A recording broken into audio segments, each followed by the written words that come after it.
A yammacin yau kungiyar kwallon kafa ta Real Madrid ta tabbatar da daukan dan wasan gaba na kungiyar kwallon kafa ta Palmeiras Endrick. Real Madrid dai da sauran kungiyoyin kwallon kafa da dama a nahiyar Turai sun dago da kwanji wajen daukan wannan dan wasa, sai dai a ƙarshe Real Madrid ta doke wajen daukan wannan dan wasa na gaba. Matashin dan wasan mai shekaru 16 zai zo Real Madrid ne a ƙarshen shekarar 2024,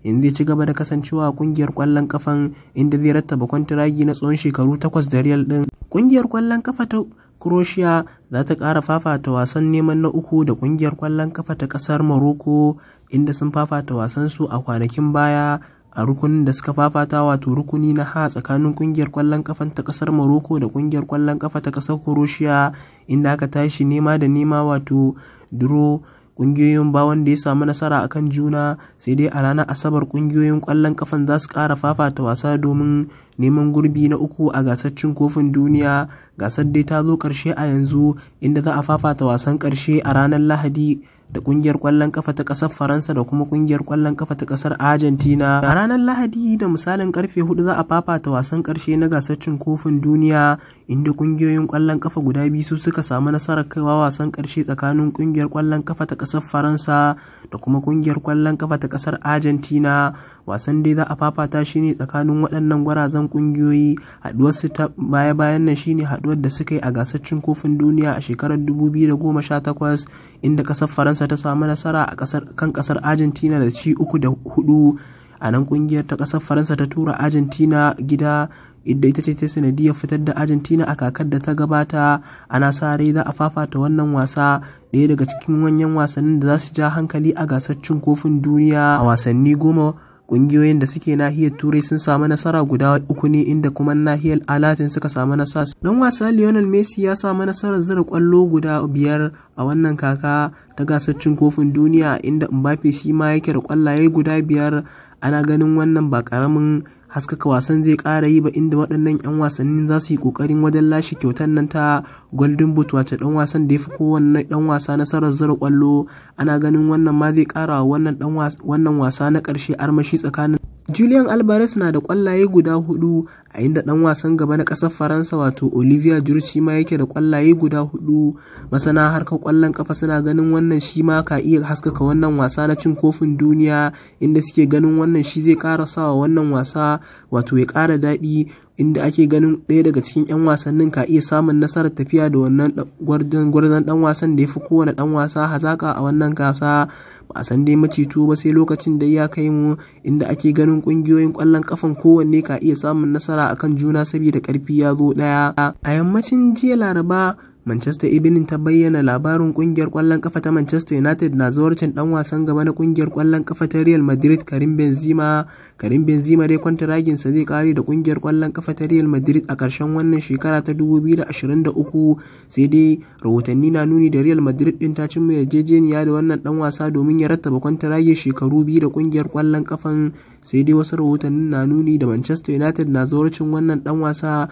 a inda take son wannan dan wasa ya mai gurbin dan wasa Cristiano Ronaldo. Ba sabon abu bane dan wasan kungiyar kwallon kafa ta Real Madrid ya sauya sheka zuwa kungiyar kwallon kafa ta Manchester United, sai dai ana ganin Madrid din ba lalle ne ta iya cika wannan dan wasa a wannan lokaci ba. Mai horar da Manchester United Erik ten Hag ya bayyana yana da fatan dan wasa Donny van de Beek ya dawo matakinsa da yake fafata wasa a lokacin da yake kungiyar kwallon kafa ta Ajax, inda ya bayyana yana sa rai dan wasan zai dawo ɗaya daga cikin 'yan wasannin da za su ringa fafata wasa mako bayan mako a kungiyar kwallon kafa ta Manchester United, inda ya bayyana dan wasan yana da hazaka, sai dai 'yan wasannin da suke fafatawa a yanzu sun fi shi samun damar fafata wasan a lokacin. Kungiyar kwallon kafa ta Inter Milan ta tura ta yin kungiyar kwallon kafa ta Real Madrid akan daukan dan wasan ta na gaba Eden Hazard. Eden Hazard dai a kwanakin bayan nan dai ya bayyana ya ajiye wa kasar Belgium fafata wasa, inda ake ganin ita ma Real Madrid din ka iya samun wata kungiya domin su musaya da wannan dan wasa. Dan wasan dai baya samun lokaci a kungiyar kwallon kafa ta Real Madrid, musamman lokacin Carlo Ancelotti,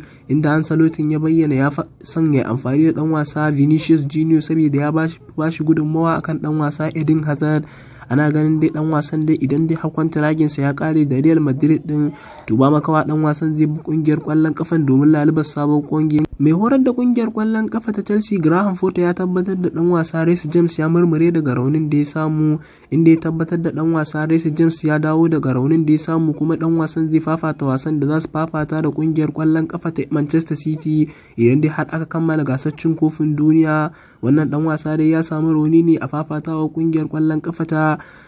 Chelsea din da kuma kungiyar kwallon kafa ta AC Milan a gasar cin kofin zakaran nahiyar Turai. Sanadiyar dan wasan da bai fafata gasar cin kofin duniya ba kenan. Mai horar da kungiyar kwallon kafan ya tabbatar da Reece James ya murmure daga raunin da ya samu kuma dan wasan da zai dawo ya ci gaba da fafata a kungiyar kwallon kafa ta Chelsea, inda ya bayyana yana sa rai dai dawo wannan dan wasa za ta kara ba kungiyar kwallon kafa ta Chelsea ba iya wannan dan wasa ba har da su N'Golo Kante sun dawo daga raunin. Atletico Madrid ta sa halewa dan wasa yau Felix da ya salalabi kungiyar kwallon kafan da yake sa rai zai sauya, inda ta bayyana duk kungiyar da ta kawo ta yin da ya mata za ta sallamo da wannan dan wasa, inda Atletico suke ganin wannan dan wasa ba shi da gudunmawar da zai basu a yanzu. Sanadiyar dan wasa Antoine Griezmann na dinga fafata wasa mako bayan mako a kungiyar kwallon kafan ta Atletico Madrid, shi yasa ta bayyana wa wannan dan wasa da ya lalibi kungiya. Shi ma dai dan wasan ya jima yana son kungiyar ta Atletico ta bashi dama domin sauya sheka. Kungiyar kwallon kafa ta Arsenal tana daga cikin kungiyar da take zuwarcin wannan dan wasa.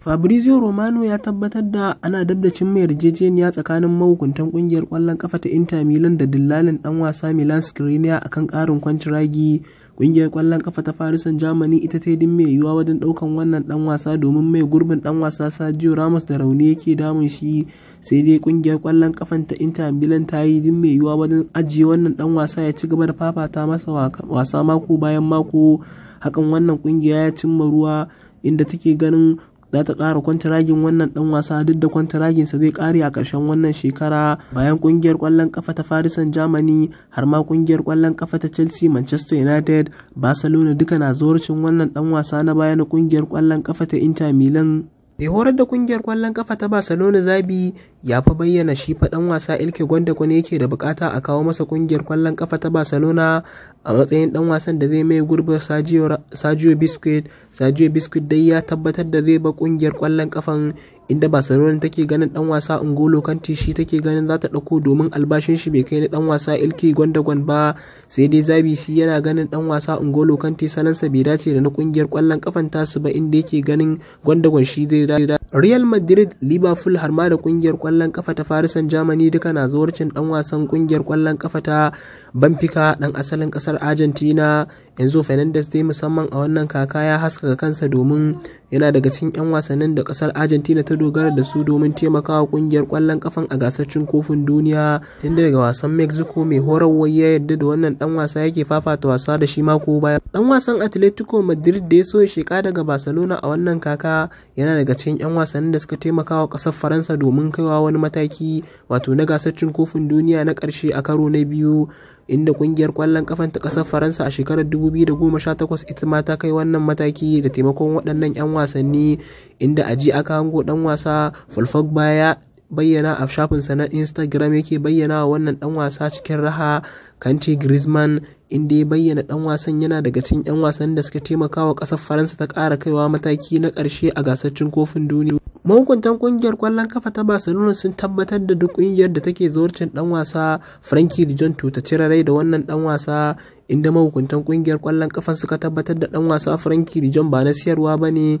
bayan taka rawar ganin da wannan dan wasa ya musamman a ƙarshen nan kafin a tafi gasar cin kofin duniya da kuma takawa ƙasarsa ta Netherlands wato gudunmawa. Barcelona ta tabbatar da wannan dan wasa Frenkie de Jong ba na siyarwa bane. Ana dab da cin yarjejeniya tsakanin Manchester United da Barcelona a kakar da ta gabata, sai dai wannan dan wasa shi yake amincewa domin so ya sheka zuwa kungiyar kwallon kafan ta Manchester United, ya gwammace ya ci gaba da zama da Barcelona.